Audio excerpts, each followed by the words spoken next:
It's really very important to recognize that we cannot take the spiritual path and say, okay, when I go to the church or the Dharma center or temple, when I read a spiritual book, when I'm sitting in meditation or praying, that's spiritual life.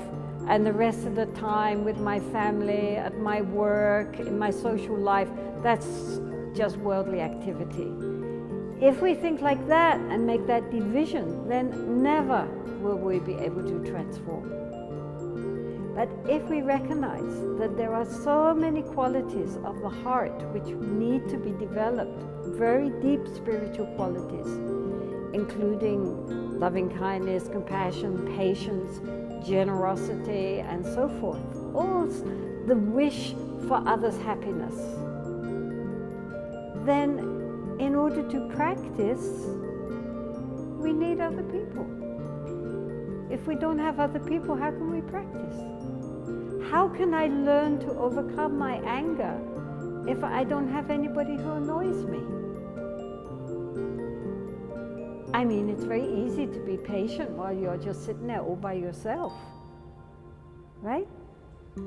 But when you are dealing with other people who are very annoying and irritating and maybe even obnoxious, then instead of thinking that they are an obstacle for my becoming a spiritual person, one should recognize that they are the opportunity for becoming a spiritual person. Because how is one going to develop this important quality of patience if one doesn't have anyone to annoy you? So instead of seeing them as the enemy, one sees them as one's spiritual teacher and thinks, oh, thank you so much for being so horrible.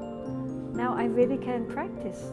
You know, you have been sent to me to help me to overcome my own egoistic desires and develop patience and compassion. Thank you.